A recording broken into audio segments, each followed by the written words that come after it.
faut que tu prennes conscience de ce que la nature t'a prêté à hauteur de, tu disais, plus que le PIB, tu vois. Et il y a des gens qui disent 2 fois plus. Ce qu'on dit souvent, c'est que la compta socio-environnementale, c'est de passer de la shareholder economy, capitalisme actionnarial uniquement. C'est Friedman, les années 80, vraiment.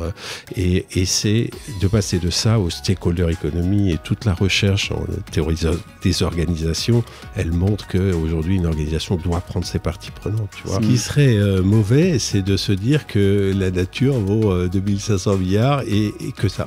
Ça serait horrible parce qu'on oublierait des tas de trucs, en fait. Ne serait-ce parce qu'on ne la connaît pas, la nature. Par exemple, les espèces vivantes. Si tu dis chaque espèce vivante vaut tant, donc l'écosystème vaut tant, on ne les connaît pas. Donc, bienvenue dans The Big Shift, Laurent. Merci. Ravi de te retrouver au studio, à la maison. Très content, c'est une maison super. Oh, c'est gentil, c'est sympa. C'est Noël dans 3 jours au moment de la sortie de cet épisode, et pour ça on a un gros cadeau pour vous les auditeurs. On va parler de compta. Bon, restez là, c'est beaucoup plus intéressant que ce que vous imaginez. La compta, c'est un peu comme, on le voit un peu comme la dernière roue du carrosse, tu sais, dans l'entreprise. C'est ceux qui tapent sur les doigts quand tous les chiffres sont pas bien renseignés, bien bons, etc. C'est un peu le truc chiant à faire, mais par lequel il faut passer. Et il y a des structures qui sont très normées. On a l'impression que c'est immuable un peu, tu vois, la compta. Mais en fait, elle a un pouvoir qui est phénoménal, parce que la compta, elle décide ce qui a de la valeur, ce qui n'en a pas, ce qui en perd, ce qui en gagne. Et vous voyez peut-être un peu où je veux en venir. On va parler de comptabilité écologique. Qu'est-ce qui devrait avoir de la valeur ? Et une raison pour laquelle je voulais enregistrer cet épisode, et je pense pas te l'avoir dit, c'est parce que j'ai enregistré un épisode avec Romain Tessèdre de Fago à la rentrée en septembre dans leur Forest House en Normandie. C'était très sympa. Et on a parlé d'entreprises régénératives. Et dans ce cadre-là, en préparant cet épisode, je m'étais rendu compte que il y avait un économiste qui s'appelle Costanza qui a estimé le potentiel des services écosystémiques à 125 000 milliards de dollars par an pour le monde. Quand on regarde le PIB mondial, je crois qu'on est autour de 80-90 000 milliards. Donc ça veut dire que les services écosystémiques représentent plus de 1,5 fois le PIB mondial. Et que ça, on le voit nulle part dans la comptabilité, donc dans les chiffres, dans les transactions, etc. C'est vu nulle part. En gros, ce que ça veut dire, pour ceux qui n'ont pas trop compris, ça veut dire qu'à chaque fois qu'on produit 1 euro de PIB, 1 euro de valeur ajoutée, on utilise 1,5 € de nature pour le faire. Et que cette nature-là, on se l'accapare, en tout cas on l'utilise et on considère qu'elle est gratuite. Et donc, je ne veux pas vous spoiler plus parce qu'on va expliquer tout ça dans l'épisode, mais aujourd'hui, on va essayer de comprendre pourquoi est-ce que c'est comme ça avec Florent. Et puis, je te laisse te présenter et puis nous dire pourquoi est-ce que c'est toi qu'on a choisi pour discuter de ce sujet-là. Pourquoi on a choisi, ça c'est toi qui as la réponse, mais je me présente, je suis Florent, moi je suis diplômé d'une école de commerce, je suis pas expert comptable. Les cours de compta, pour être franc avec toi, c'était aussi la dernière roue du carrosse par rapport au marketing, ou à la stratégie, la géopolitique, tout ça. Le SCP, ça me faisait rêver, mais la compta, bof. Et donc j'ai quand même orienté ma carrière autour du contrôle de gestion, du conseil et de la compta. Et puis maintenant, j'ai vraiment choisi de m'engager dans les comptabilités socio-environnementales ou écologiques. Je ne vais pas me battre sur les termes. Il y a 1 an et demi à peu près, j'ai repris une petite société qui s'appelle Tech for Life et qui œuvre assez spécifiquement sur ce sujet-là, en faisant des études, en faisant de la formation, à la fois digitale et présentielle, et puis en faisant de l'accompagnement, du conseil, si tu veux, à certaines entreprises qui essayent d'expérimenter de nouvelles comptabilités, qui essayent de compter ce qui compte. Ton introduction était super intéressante avec les services écosystémiques. J'espère qu'on reviendra sur la valeur de la nature. Évidemment, bien sûr. Ouais, voilà. On a été mis en relation par Pierre Gilbert qui a fondé une plateforme de masterclass, donc des formations un peu à la Netflix en mini-épisodes de 30 minutes. Tu as enregistré avec lui du coup une formation d'une dizaine d'heures sur la comptabilité de demain, donc la comptabilité essentiellement, comment est-ce qu'on prend en compte l'écologie dans cette comptabilité. Je vous conseille d'ailleurs, le lien vers la formation sera dans l'épisode. Il sort dans un mois, je crois, c'est ça? C'est ça, on a enregistré il y a 2 semaines, c'était éreintant mais passionnant. J'ai vraiment adoré mettre en ordre tout ce que j'avais appris et pratiqué pour le restituer dans un format digital. Je trouvais ça génial, l'exercice. Si vous voulez vous former, envoyez-moi un petit message et puis je suis sûr que j'obtiendrai une petite réduction pour les auditeurs de The Big Shift auprès de Pierre. C'est certain qu'on arrivera à faire ça pour vous. Écoute, commençons. On a commencé cette introduction en parlant des écosystèmes, des services. Est-ce qu'on pourrait définir ce que c'est qu'un service écosystémique qui est rendu par la nature à une entreprise qui en profite? Je voudrais d'abord mettre une limite mystique. Je suis désolé, Xavier. Je vais mettre une limite mystique à ce qu'on va développer. C'est passionnant ce qu'on va développer, c'est très important, mais je vais mettre ce que j'appelle une limite mystique, c'est-à-dire que la nature n'a pas de prix. Mais ça, maintenant, ça a un coût. Et tout ce qu'on va dire, il y a un poème que je récite dans le Corsator, un poème d'une Anglaise qui dit « Je regarde une étoile filante, elle est trop belle pour avoir un prix. Elle ne sert qu'à une chose, c'est à faire un vœu. » Tu vois ? Et donc, la nature, quand tu vas vouloir lui mettre un prix, il y aurait toujours moyen de trouver plus de prix. La nature, elle a un prix infini. Mais on va faire une convention, et on va expliquer pourquoi, parce qu'elle va être utile à prendre conscience. Le 1,2, en fait, je suis dans tout ton raisonnement, je voudrais dire qu'il n'y a pas que les services systémiques, il y a une vision mystique qui va au-delà de ça et qu'on ne cherche pas à éradiquer.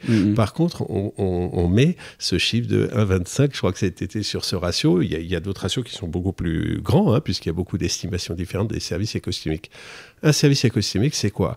C'est quelque chose qui va nous donner, qui va nous être utile d'une certaine manière. Donc, la forêt fait du bois, qui fait des meubles, ça c'est un service écosystémique.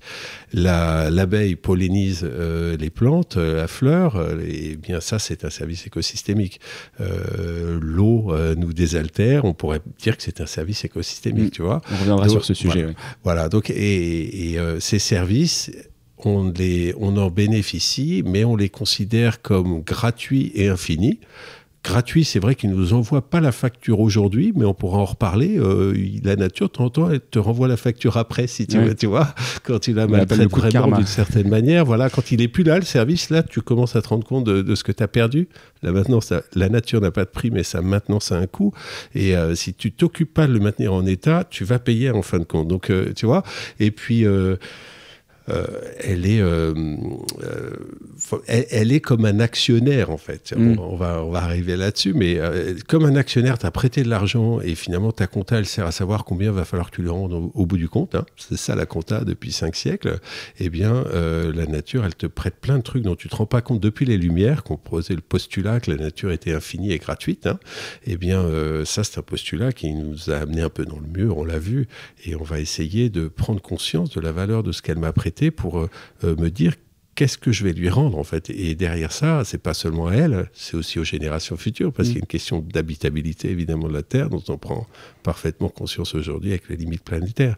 Donc, en fait, l'enjeu, il va être que la préservation d'un capital, quand tu es chef d'entreprise, un actionnaire t'a prêté 1 million, chaque année, tu gagnes 100 000 balles ou tu perds ou quoi, et ben, ton enjeu est de préserver ce capital à minima et de le faire fructifier si c'est possible. L'entreprise régénérative, elle va essayer de faire fructifier ce que la nature t'a prêté. Voilà.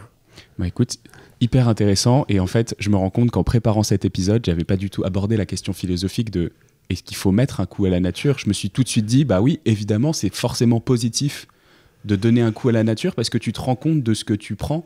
Et tu te rends compte, parce que en fait, un coût, c'est un volume fois la rareté de ce qu'on récupère, en gros. Ouais. Et donner ce coût, je me suis dit, bah, c'est forcément une façon de se dire, ah, voilà, j'ai consommé tant. Parce que sinon, on le suit pas forcément. Mais je me suis pas du tout posé la question de savoir si c'était forcément bien de codifier ça et de le mettre dans nos tableaux Excel, quoi. Ce qui serait mauvais, c'est de se dire que la nature vaut 2500 milliards et que ça. Ça serait horrible parce qu'on oublierait des tas de trucs, en fait. Ne serait-ce parce qu'on ne la connaît pas, la nature. Par exemple, les espèces vivantes. Si tu dis chaque espèce vivante vaut tant, donc l'écosystème vaut tant, on ne les connaît pas. Donc, il faut reconnaître qu'on n'a pas la maîtrise de la nature. Mais c'est un détour. On va la valoriser pour mesurer des ordres de grandeur et pour moi, pour rééquilibrer un rapport entre la redevabilité qu'on a vis-à-vis de notre dirigeant ou de notre actionnaire. Ok, il m'a prêté 1 million, je lui dois beaucoup. Hein. Eh ben, il y a quelqu'un d'autre à qui tu dois beaucoup, qui est un grand silencieux, un grand absent de la comptabilité aujourd'hui, et c'est ce qu'on veut faire changer. Et ce grand absent, c'est les services écosystémiques. Tu peux dire aussi des aspects sociaux autour de ça, mais commençons par la nature. Voilà. La nature t'a prêté beaucoup et pas... On peut l'estimer à ça, tu vois. C'est pas la nature vaut tant, mais il faut que tu prennes conscience de ce que la nature t'a prêté à hauteur de, tu disais, plus que le PIB, tu vois.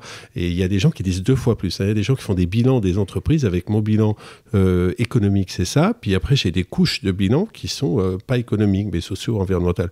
Ils disent, en général, c'est 2 fois plus. Hein. Donc, tu peux encore plus montrer.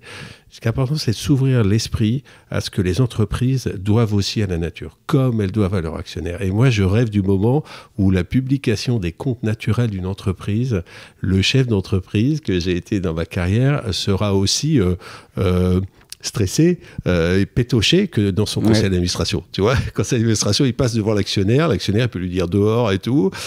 Et ben, il est stressé parce que j'ai bien préparé mes slides et tout. Et ben, je trouve qu'on devrait reporter ce qu'on a fait à la nature avec le même stress. C'est pas... Ouais. Mais historiquement, alors, si on revient un peu, donc tu disais les Lumières, postulat de nature infinie, nature gratuite. Est-ce qu'il y a d'autres choses qui font que la comptabilité aujourd'hui, on ne prenne pas du tout en compte? Est-ce que c'est une histoire de colonisation? Est-ce que c'est une histoire d'appropriation de territoires sur lesquels on est? Pourquoi est-ce que dans la comptabilité, aujourd'hui, on ne prend pas du tout en compte ces critères? Alors, je voudrais d'abord poser une chose avant de te répondre plus précisément, c'est que la compta, c'est une représentation, c'est un langage, hein, c'est un langage chiffré.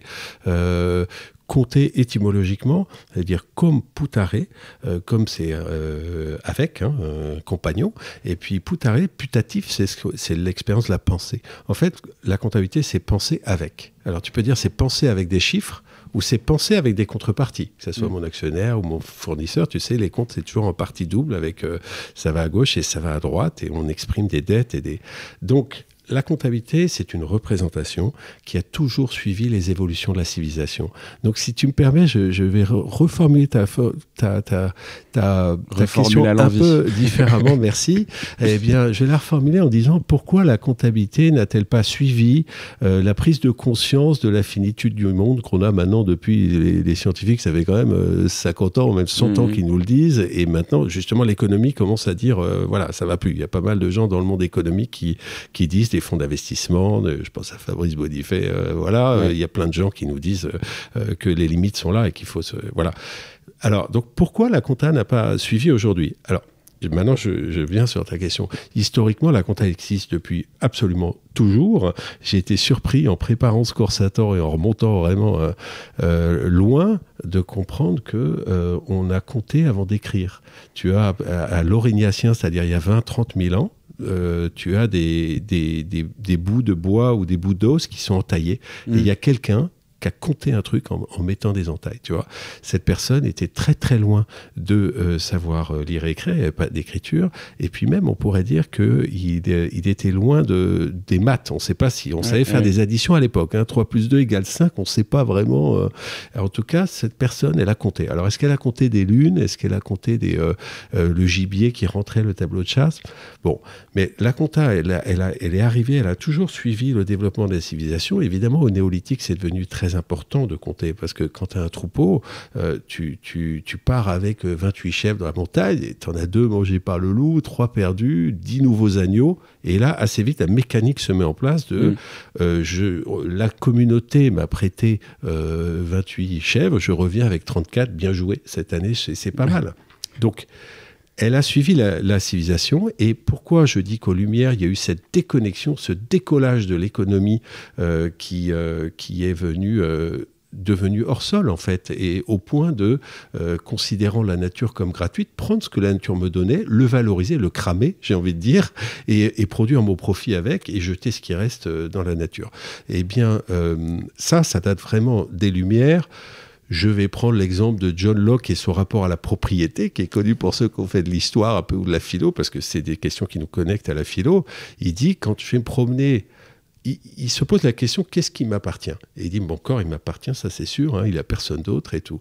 Ensuite, quand je vais me promener dans la forêt, je vois des pommes et je les ramène chez moi. Quand je la mange, je l'ai déjà avalé, c'est à moi. Et finalement, comme j'ai fait l'effort d'aller ramasser ces pommes, elles sont à moi. Quand elles sont chez moi, elles sont à moi. Et quand déjà dans la forêt, quand je l'ai prise et je l'ai portée sur mon dos, j'ai travaillé à la ramener, c'est à moi. Ça, c'est l'esprit que tu vas trouver chez un colon qui arrive aux États-Unis, irlandais, mi-19e, et on lui donne un lopin de terre qui est dans les grands espaces, qui appartenait à personne. En fait, j'appartenais à quelqu'un, mais ça, on va ignorer, hein, les populations locales. Donc, ça fera lien à la colonisation dont tu parlais. On dit, c'est une terra nullius, c'est une terre qui appartient à personne. Je te la donne, et par la valorisation, par ton travail, tu vas obtenir la propriété de ce bien. Tu arrives dans un endroit, l'Irlande, où on t'a spolié de tes biens, hein, on t'a forcé à faire des cultures qui ne marchaient pas, on a exporté ce qui faisait la famine chez toi, les productions, et bien là, moi je te dis que si tu travailles ce champ, il va être à toi et je te le garantis. C'est l'exploitation qui fait la propriété. C'est ça, exactement. La propriété, donc la comptabilité et l'économie, est fondée sur l'exploitation. Alors là, on arrive sur évidemment la colonisation, la mésaventure coloniale, on arrive sur énormément de choses et derrière toute l'extension financière qu'on aura eue au XXe siècle, donc le siècle bourgeois du XIXe avec la technologie qui permet de produire énormément de valeur. Ce qu'on peut appeler le propriétarisme, qui est un culte de la propriété individuelle aux dépens de la propriété commune, collective, comme les parties communes de ton immeuble. Là, tu vois, c'est un certain nombre d'individus, voire universel, comme le littoral en France, dont on dit que c'est un commun. En fait, le propriétarisme, il est monté au 19e, et je monte des textes dans mon cours Sator qui sont incroyablement violents, en disant, ce qui est à moi, j'en fais ce que je veux, et que personne vienne m'embêter. C'est vraiment... Aujourd'hui, c'est quand même un discours récurrent de la liberté. Quand on dit écologie, quand on parle d'écologie, les premières réponses, c'est non, je fais ce que je veux de ma vie. Et je pense que le discours de liberté est de plus en plus prégnant. Ouais. Et alors qu'aujourd'hui, on se rend bien compte tous de ce qu'il y a des concessions à faire sur notre liberté, c'est une évidence. Mais à mon avis, et j'ai pu valider ce point-là avec plusieurs personnes, bien renseignées sur ce sujet-là, le propriétarisme a culminé à la fin du 19e et au tournant du 19e, 20e siècle. Je vais te donner un exemple. Tu hérites de tes parents d'une très belle propriété qui est au bord de la mer, avec des bois et avec des étangs. Ouais. Au 19e, ce que tu négocies, c'est que tu vas mettre des murs partout pour que personne vienne t'embêter et que ta plage soit à toi. Tu vas faire des coupes rases sur ta forêt parce que tu as envie de voir la mer. Et puis, tu vas mettre des carpes ou des étangs, des trucs dans ton étang. Tu vas le reconfigurer façon japonaise et très bien, aucun problème. Aujourd'hui, tu peux faire aucune de ces trois choses. Donc, en fait, la dimension commune de la propriété a regagné au XXe siècle. Je suis en droit, là, je ne suis pas en économie. Elle a regagné sur la propriété exclusivement individuelle. Et ben, ce que je crois aujourd'hui nécessaire, c'est qu'on revisite également, d'un point de vue économique, la responsabilité collective de ce que je possède, mon capital. J'en fais ce que je veux. Moi, entreprise, mon activité économique, j'en fais ce que je veux pour mon actionnaire, certes, mais il y a des enjeux collectifs de biens communs qu'il te faut intégrer dans la gestion de ton entreprise. Mais tu vois, sur le propriétarisme et sur le premier qui exploite et le premier qui peut s'approprier les ressources, il y a un exemple que j'ai sorti, je pense, 2 ou 3 fois dans ce podcast, mais c'est début 2023, Coca-Cola qui se faisait attaquer pour utiliser l'eau de la nappe phréatique de Grigny, je crois, ou un truc comme ça. Et la mairie qui disait à partir de maintenant, Coca-Cola, vous ne pouvez plus utiliser cette eau parce que c'est un bien commun. Ils pompaient, je crois, 800 000 mètres cubes par an depuis les années 90 sans rien payer parce que du coup, c'est eux qui avaient installé le mécanisme de pompage. Donc on est exactement là-dedans, mais pour ces entreprises-là, qu'est-ce que ça changerait du coup de compter différemment? Comment est-ce qu'on ferait du coup là-dessus? Eh ben, ça changerait très, très fondamentalement là.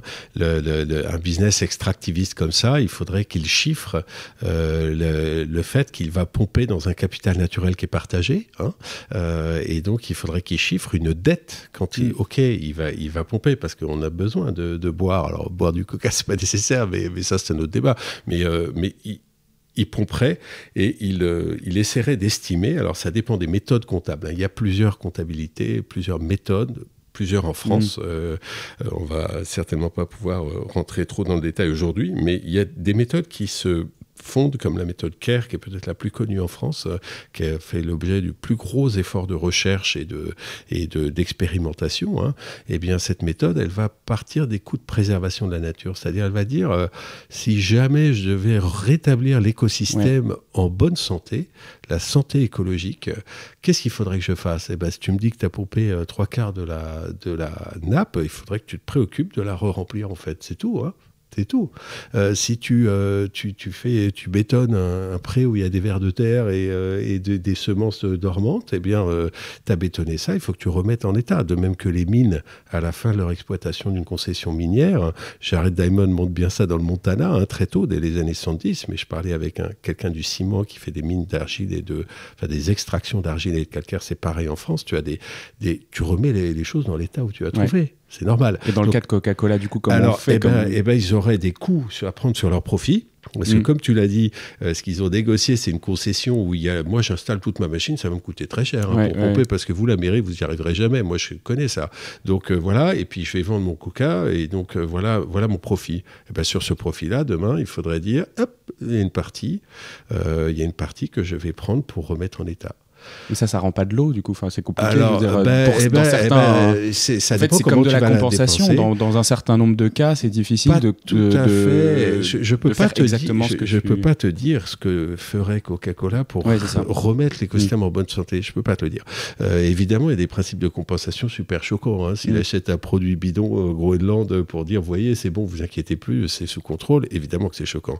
Mais justement, la comptabilité, c'est la transparence. Et donc, moi, ce que je te dis, c'est que j'appelle de mes voeux le jour où Total va publier des comptes en disant je fais plus 3 millions financiers parce que voilà, mes coûts de machine, ça c'est public.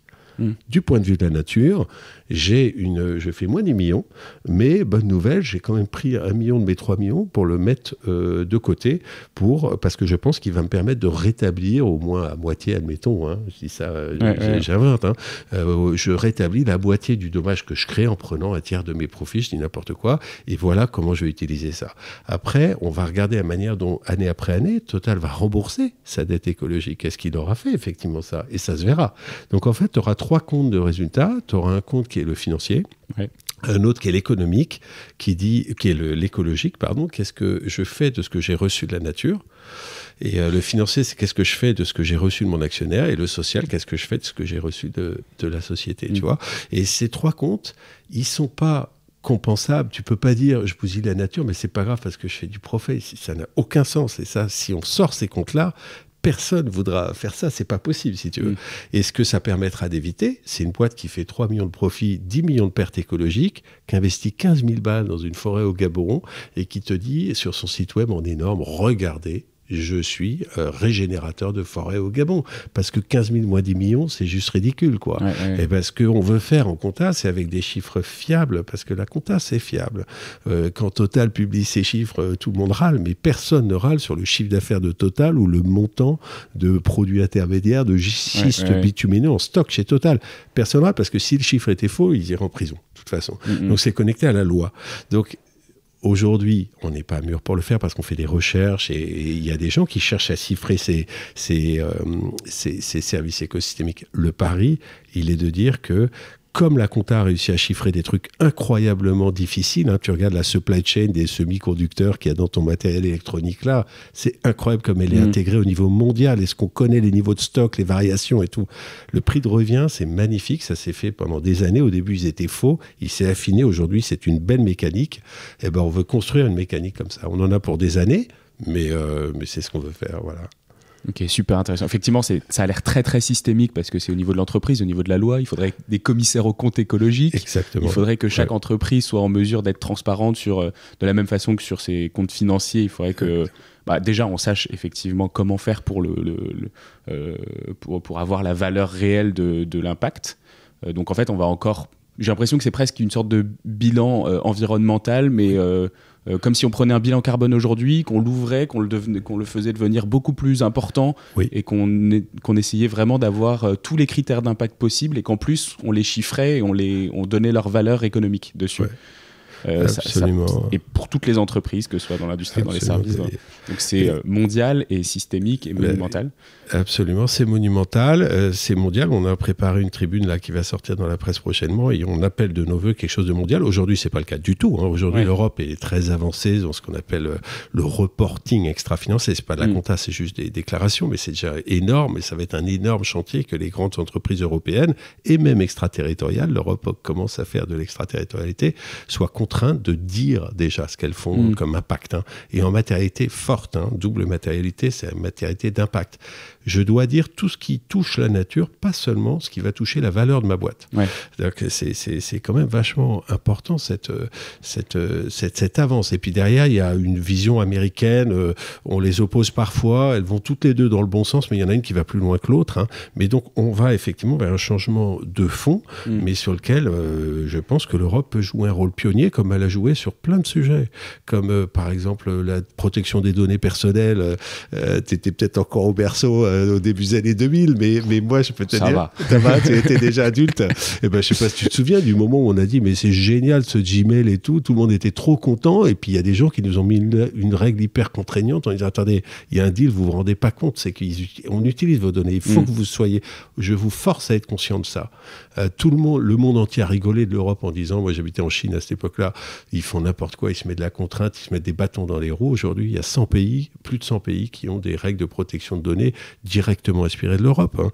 Donc on a montré qu'il y avait un enjeu civique qu'il fallait mettre dans la loi et au début tout le monde a rigolé et on a gagné cette bataille, tu vois. On est des formalistes en Europe, nous on vote des lois sur ces sujets-là, sur les sujets socio-environnementaux. Je sais que tu es Mr.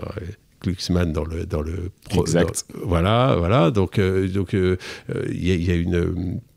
y a une culture de la responsabilité sociale et environnementale en Europe sur laquelle on a à tracer pour que ce changement systémique advienne. Mais il y a des moyens. Il y a des moyens de se protéger du moment où nous, on aura cette contrainte et pas les autres. Par exemple, la taxe carbone aux frontières. Tu sais que pendant longtemps, l'Europe a exporté des industries polluantes. Aujourd'hui, il y a une taxe qui a été votée. Si tu prends un panneau solaire chinois qui a une trace écologique bien pire que celle d'un Norvégien, je dis n'importe quoi, eh bien, tu vas payer cette trace à l'entrée, à l'importation. Donc en fait, on a trouvé, au début, on a fait un système horrible où il y a plein d'industries qui est parti pour aller chercher plus polluant mais moins cher ailleurs. Et ben aujourd'hui, on va corriger ça. Donc pour moi, c'est un mouvement long terme, systémique, comme tu l'as dit très justement, et qu'il faut faire advenir rapidement. Au-delà de la CSRD. La CSRD, c'est une loi votée à l'été dernier de reporting. Moi, je regarde derrière, quand on fera pas seulement du reporting, rendre compte, on prendra en compte et on tiendra compte, c'est-à-dire qu'on changera la manière de faire. Si Coca-Cola faisait les comptes dont on parlait tout à l'heure, il y a fort à parier qu'il essaierait de minimiser un maximum l'impact sur la nappe, puisqu'il va payer sa remise en état d'ailleurs. Donc il essaierait, si tu veux. Et donc ça, c'est de l'opérationnel, c'est le modèle d'affaires qui est connecté à la compta et qui, si tu changes la compta, c'est en boucle. Ouais. Tu peux avoir une décision stratégique que tu vas mesurer en compta. J'ai dit que je baissais ma trace carbone de mes produits de 50%, j'en suis où? Donc ça, une compta pourra répondre. Et puis inversement, la compta va renseigner sur des choses qui vont impliquer et qui vont encourager le changement du modèle d'affaires. Voilà. Alors, en fait, cette compta écologique, elle pourra réconcilier d'une certaine manière ou créer un langage commun entre les gens de la RSE dans les entreprises et les gens de la direction financière qui aujourd'hui sont sur des planètes différentes. Je vois tous les jours la RSE qui fait de son mieux, mais voilà, et puis la DAF qui comprend pas, et ça bloque. Alors le dirigeant, le DG, il est perdu là-dedans, le directeur général, parce que s'il écoute la RSE et qu'il met tout ce que lui dit la RSE sur son site web et dans ses déclarations CSRD, qu'est-ce qu'il risque? Il risque des procès dans 2 ans, parce qu'il aura fait faire une étude de conseil, il n'aura pas trop compris les conclusions, il met ça sur son site web, il dit, moi, je régénère la nature à hauteur de temps. Bon, eh ben... S'il fait ça, il prend un risque énorme. Ouais. S'il écoute son DAF, le DAF lui dit moi je vois pas la valeur de ce truc, c'est pas mesurable, c'est pas fact-checké, il y a 0, tu mets rien. S'il dit rien, c'est quand même dommage qu'il ne sache pas dire à des gens qui pourraient embaucher ce qu'il a fait pour la nature, ses projets RSE, si tu veux. Donc le pont entre RSE et direction financière, il faut absolument le poser pour que les entreprises soient pilotées d'une manière fiable et cohérente par rapport à toutes les facettes de la responsabilité.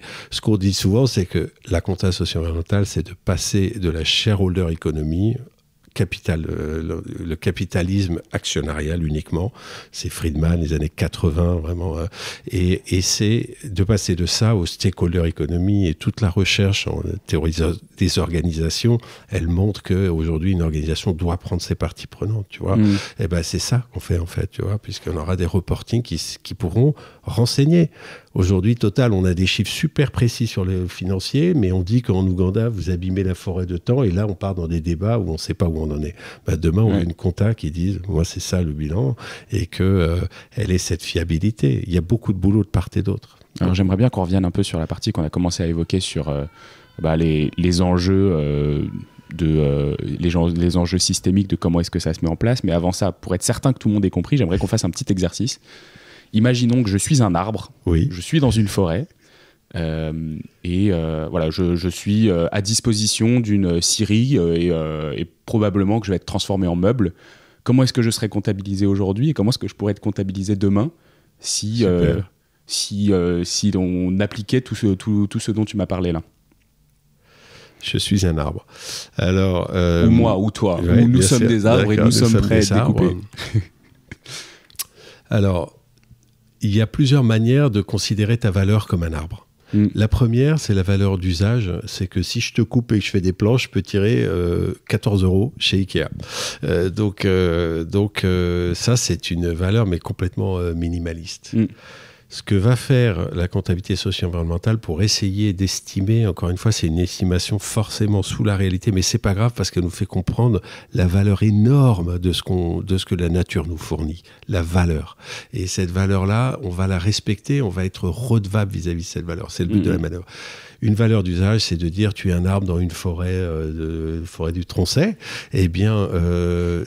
il y a des gens qui se promènent dans cette forêt. Eh bien, ces gens, comment ils valorisent le fait d'avoir vu cet arbre? Ça, c'est de la valeur. Et donc, tu vas faire des sondages et tu vas faire des moyennes. Par exemple, au Canada, ils ont beaucoup avancé là-dessus.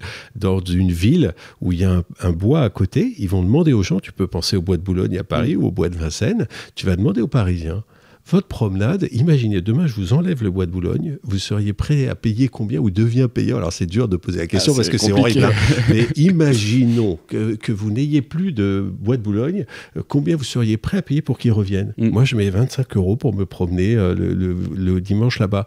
Ou bien plus ou moins, et tu fais des moyennes avec des méthodes statistiques et tu en estimes à peu près que pour les Parisiens, la valeur récréative du bois de Boulogne, donc des arbres qu'il compose, c'est beaucoup plus que les 12 € si tu veux. Donc tu en ajoutes une couche. Tu as des gens, après on tombe sur des éléments un peu philanthropiques, mais qui ne sont pas moins importants. Tu as des gens qui disent, moi je suis content que le bois de Boulogne soit là, juste parce qu'il est là, même si j'y vais pas. Donc c'est une valeur très indirecte, si tu veux. Il y a des gens que je trouve extrêmement respectables, qui te disent, moi je donne de la valeur au bois de Boulogne parce que mes enfants pourront en profiter. Voilà, ils pensent à ça, ils disent, c'est la valeur pour les générations futures. Toutes ces valeurs-là, tu vas pouvoir essayer de les estimer. Et tu vas arriver à un prix de l'arbre qui, je pense, sera supérieur à 12 €. Et donc, si un projet te dit que je coupe cet arbre parce que comme ça je gagne 12 € pour Ikea, eh bien... ou pour accélérer de 12 minutes le trajet pour aller de Castres à Toulouse. C'est ça, voilà, exactement. Ici, ils ont ceux qui fâchent. Exactement, voilà, voilà. Eh bien, si tu dis ça, il va falloir montrer que la valeur de ton projet ou que ton projet va essayer de compenser pour beaucoup plus. Ces platanes, ils sont magnifiques. Moi, je suis ému quand je me promène en province, c'est des belles rangées d'arbres. Qu'est-ce que c'est beau! C'est vraiment... Et ben, cette beauté-là, si tu veux la casser, il va falloir la payer. C'est ça qu'on dit, en fait. On va pas dire que l'homme va arrêter de casser des beautés naturelles. Et de toute façon, c'est des arbitrages qui seront faits à des niveaux locaux. Mais on veut un mécanisme où on sache, si tu veux péter cet arbre, qu'il vaut plus que des planches ou un accès, si tu veux. Tu vois, tu vas devoir justifier. Mais alors là, tu vois, on a parlé beaucoup en coût de la nature, parce que tu me dis, oui, ça a un coût de régénération. Mais tu vois, j'ai bien préparé cet épisode. Il y a un rapport de Delannoy de novembre 2016, donc pour Ségolène Royal en 2016, pour la ministre de la Transition écologique. Je vais le lire parce que sinon je m'en souviendrai pas. Mais en gros, qui explique que la biodiversité contribue à l'économie française via les dépenses directes et indirectes liées aux actions de protection. Et en gros, ils ont évalué, parce que du coup, je me suis dit, autant essayer d'aller dans les chiffres économiques pour essayer de mettre une valeur là-dessus. La création ou le maintien, donc les activités de protection de la biodiversité participent à la création ou au maintien de 35 000 emplois, contribuent au PIB national à hauteur de 2,5 milliards d'euros. Là, on parle de la France. L'effet multiplicateur de la dépense liée à la biodiversité est significatif. Chaque euro dépensé pour sa protection génère 2,64 euros de production et 1,31 euros de valeur ajoutée. Et donc, en fait, ce que ça dit, c'est que là, on parle beaucoup en fait, on oppose un peu le profit que tu peux faire et la destruction de la nature, et que du coup, il faut soustraire l'un à l'autre dans ta compta générale. Mais en fait, là aussi, ce qu'on dit, c'est que faire ces dépenses de protection de nature, ça amène un PIB supplémentaire, donc il y a une valeur économique supplémentaire. Ça, on n'en a pas encore trop parlé. Absolument. Comment est-ce que ça s'intègre du coup ? Alors, je suis totalement convaincu par les 5 lignes que tu viens de lire. Je ne suis pas capable de les commenter en disant s'il y a plus, s'il y a moins sur les chiffres qui sont macroéconomiques. Mais je vais te prendre un cas micro que je connais. Je n'aurai pas forcément de chiffres parce que j'ai des gens que j'aide à avancer et que j'accompagne sur cette démarche-là. Mais je vais quand même te dire, illustrer ça au niveau d'une entreprise. Voilà. C'est une entreprise qui s'appelle Fleurs d'ici et qui fait des fleurs locales, en fait, dans l'ouest de la France et enfin un peu partout. Maintenant, elle a une couverture nationale. Quand tu fais des fleurs locales, tu évites d'acheter les roses qu'il y a en dessous chez le fleuriste, là, en février, qui viennent en fait du Kenya, qui sont produites dans des conditions épouvantables sanitaires pour les gens là-bas, qui sont cueillis 10 jours avant que tu les aies et qui arrivent bourrés de produits qui sont interdits en Europe, que tu peux voir si tu fais analyser en labo ton bouquet, et surtout qui ont participé à la destruction de 90% des emplois de l'horticulture en France depuis les années 70. D'accord ? Je suis plus vieux que toi. Quand j'étais petit, j'avais des serres souvent dans les bourgs quand tu les quittais en province. Eh bien, aujourd'hui, tu vois quasiment plus. Il y a encore dans le Var, il y a très peu d'horticulture en France. Ce sont les Hollandais qui ont, par une performance redoutable économique, mais alors écologiquement, c'est autre chose, qui ont trusté complètement ça. Quand tu cherches à revitaliser le tissu par cet usage des fleurs locales, comme les fruits locaux et les produits locaux, eh bien, tu vas peut-être dégrader la qualité standard de la rose de la Saint-Valentin. Ta belle-mère n'aura pas le même bouquet, mais tu vas diminuer un impact carbone énorme. Un bouquet de 25 roses, c'est un Paris-Londres en avion. D'accord ? Quand tu achètes au pire, quand tu achètes en février un bouquet de 25 roses, c'est comme si tu allais à Londres en avion. Ça, les gens ne le savent pas. Ok, non, pas du tout. Ouais. Pas du tout. Tu vois, alors les passionnés de fleurs. Je savais qu'il fallait éviter les grandes chaînes fleuristes. Les grandes chaînes, ça vient du Kenya. C'est allumé jour et nuit. Elle n'a pas de jour et de nuit, ta rose, là, mais elle a bien poussé. Elle est bien standard, comme il faut. Mais donc, surtout, ce que je veux venir, c'est les bénéfices, si tu veux. Qu'est-ce que je fais quand je fais ça ? Je vais aider des gens qui vont s'installer en néo-ruraux, tu vois, faire de la polyculture, élevage, des coopératives de fermiers qui font à la fois, tu connais tous ces mouvements. Je vais les aider parce qu'ils vont faire 200 mètres carrés de pivoine. C'est pas énorme, enfin ça va aider dans leur. Et puis au moment de la pivoine, ils vont aller vendre ça en local, tu vois. Et c'est justement cette société s'occupe de toute la chaîne logistique. Et donc je vais recréer des emplois et je vais recréer une filière en fait qui a disparu, qui a été massacrée par la globalisation, je sors ce mot-là, qui est une recherche d'efficience à n'importe quel coût écologique, et ce qu'ont mené nos amis hollandais. J'aime bien la Hollande, mais leur business, les impacts environnementaux de leur business de la fleur, celui-là, je l'aime pas. Voilà. Ok, très clair. On parlait du coup de la complexité de mettre... parce que je reviens du coup à ce que j'avais dit, de ce dont on allait parler. On parlait de la complexité du systémisme de la transformation. C'est d'abord une question de standard, la comptabilité aujourd'hui. C'est quoi la difficulté de faire adopter des nouveaux standards ? Donc on a deux types de comptabilité. Il y a la comptabilité américaine, la comptabilité européenne, en gros, j'ai l'impression, dans les standards. Comment est-ce que c'est possible dans les... allez, disons, on a beaucoup de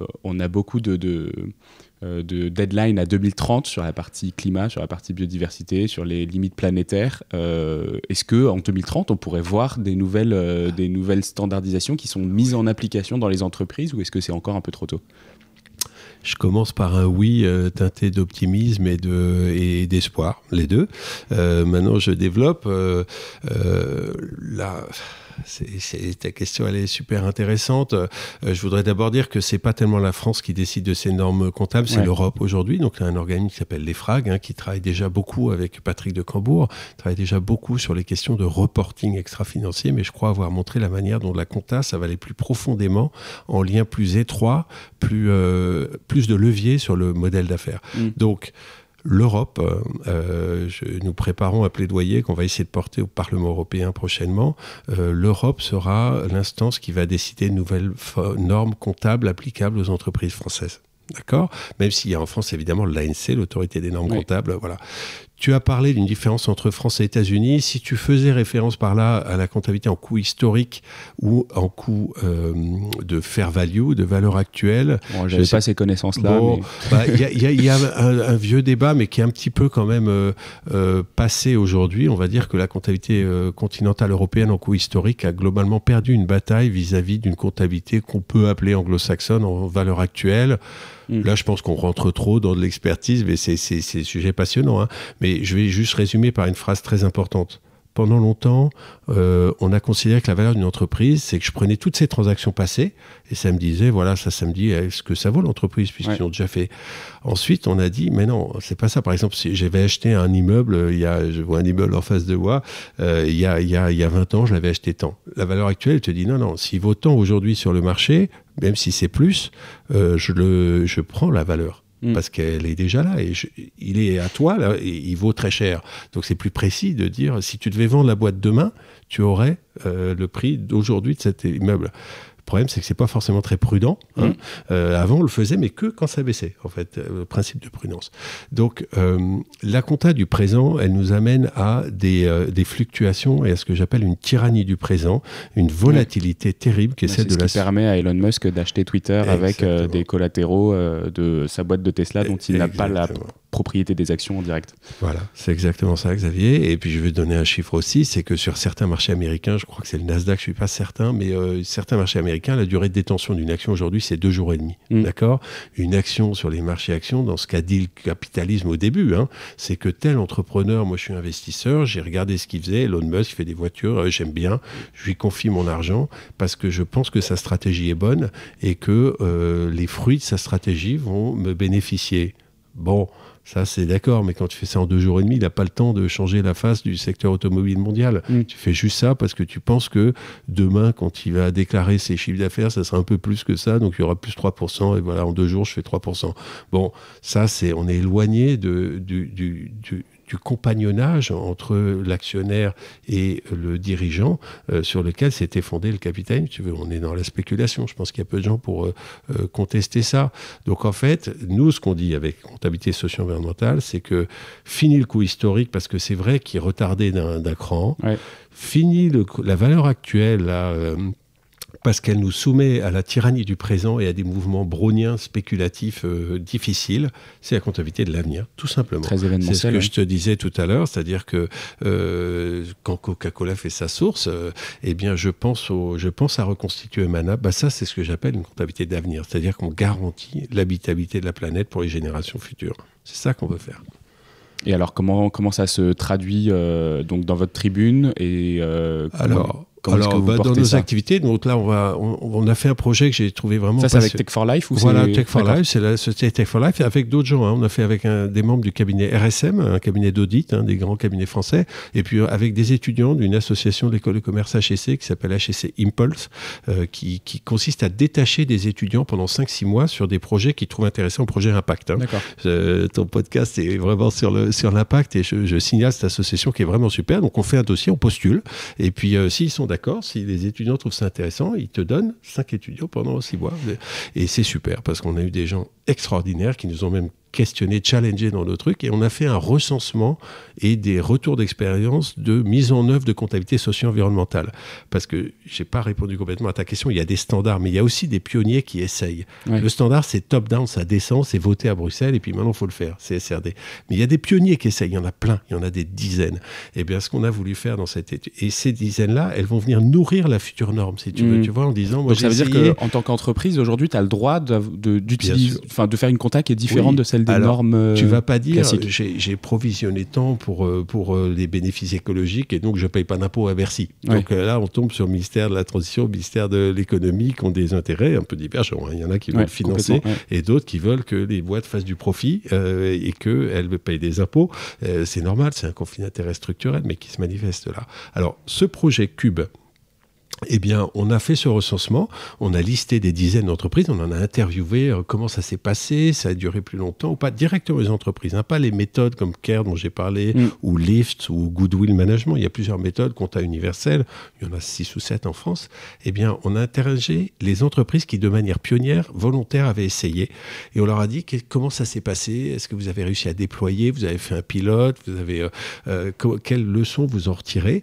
Et c'était passionnant de recueillir tout ça et d'essayer de le partager et de le communiquer. Donc on a fait une réunion de présentation à Paris et puis on écrit une tribune qui va sortir bientôt dans la presse nationale et puis ensuite on va mobiliser des eurodéputés, on connaît plusieurs eurodéputés pour aller faire parler les étudiants qui nous ont aidés au nom de notre projet Cube, pour les faire parler et dire à la communauté européenne, nous on va faire carrière dans le monde des affaires, on va tenir des responsabilités.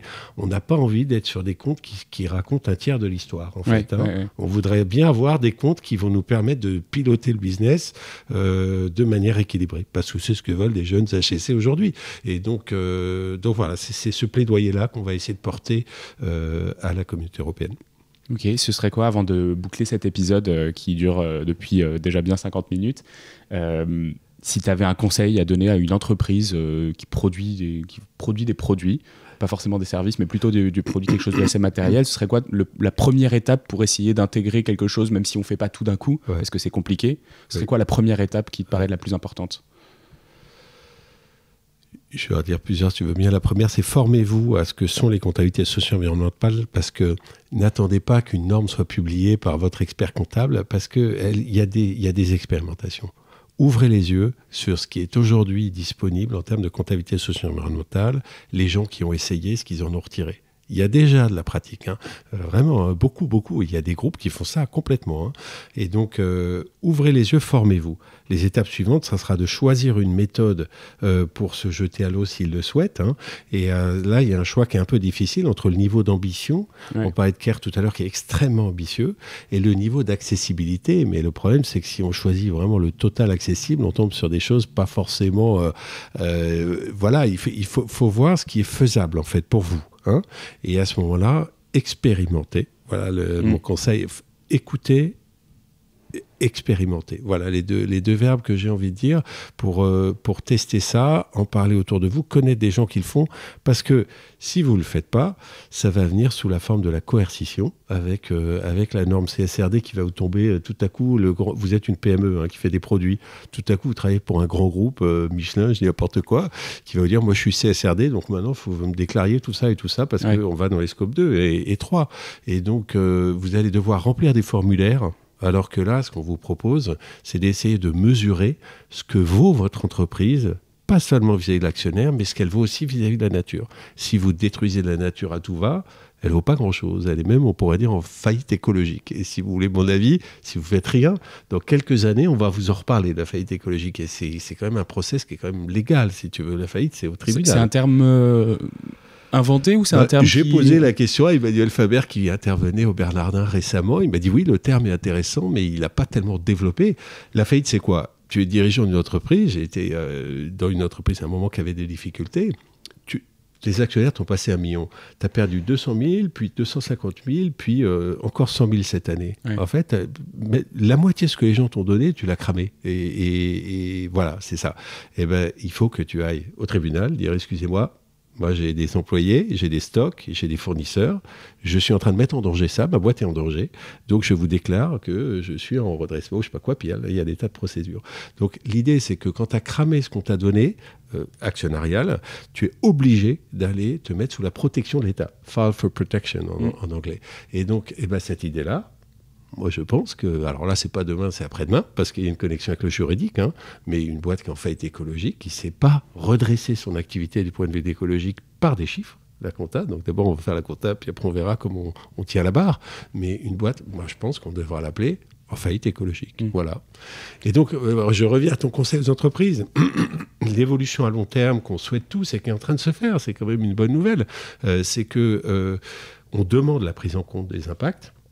On les calcule avec une précision mauvaise aujourd'hui, mais ce n'est pas une raison pour dire je ne le fais pas, parce qu'on va avancer vers une précision accrue, comme la compta a avancé depuis 300 ans. Et donc allez-y pour ne pas vous laisser prendre par un étau qui sera beaucoup moins confortable, qui est celui de l'opinion publique, qui est celui des jeunes qui viennent travailler pour vous, qui est celui de l'appareil législatif. Hein. Voilà. Donc voilà. Super, écoute, merci beaucoup Florent, c'était super intéressant, j'ai appris plein de trucs. Si vous êtes encore là d'ailleurs en tant qu'auditeur, c'est probablement que vous êtes super content de l'épisode et que vous avez appris plein de trucs. N'hésitez pas à mettre 5 étoiles sur votre appli de podcast et laisser un commentaire, ça nous aide énormément à avancer. Merci beaucoup Xavier, c'était un vrai plaisir de travailler avec toi. J'ai adoré de voir la manière dont tu rentrais dans les sujets et les questions que tu as posées. Merci beaucoup. Écoute, super, merci beaucoup. Et puis moi je vous retrouve très bientôt pour un nouvel épisode et puis surtout bonne année 2024.